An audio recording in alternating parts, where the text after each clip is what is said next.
Kakamega is collaborating with the national government to ensure that the construction of Bukhungu Stadium is ready to host CHAN competitions this year, and of course also in preparation for African Cup of Nations 2027.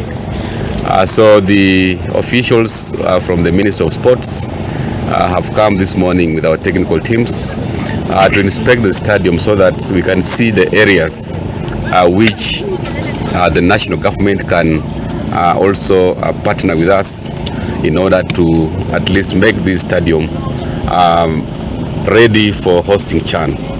So this is a collaboration effort that we have been talking about, and we are going to work very closely with the national government to ensure that this stadium is completed, and of course going forward is going to be now the center of sporting events in the Western region.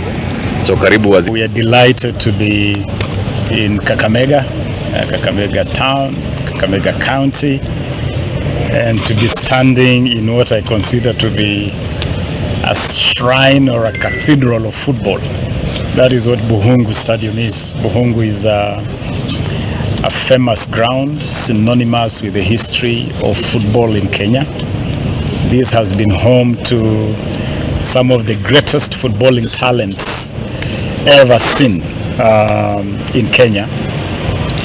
And our delight is that the national government is working closely with the county government here, led by His Excellency Fernades Barasa, governor of this great county. And our collaboration is about completing Bukhungu Stadium to international status. We have made this clear before that this stadium is important in the general frame or the general ecosystem of sports in the country. We have seen the incredible potential that this stadium bears in hosting significant events. We were here for the school ball games last year, which really scaled heights never seen before in school sporting activities. We brought here the Sekafa Under 18 tournament, co-hosted by Kakamega and Kisumu City.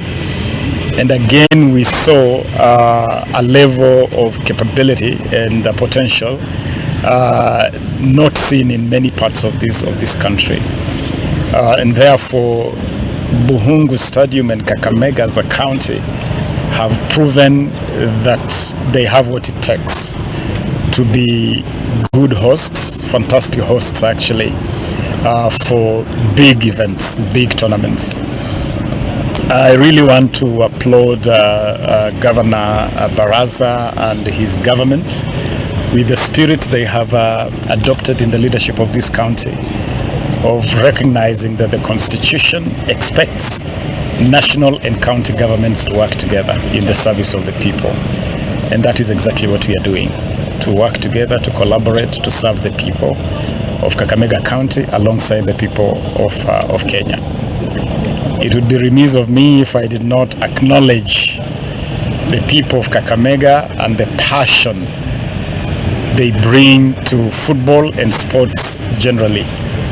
The number of fans that grace this shrine of football is incredible, something that you don't see in any other part of Kenya. And we want really to finish Bukhungu and make it a natural home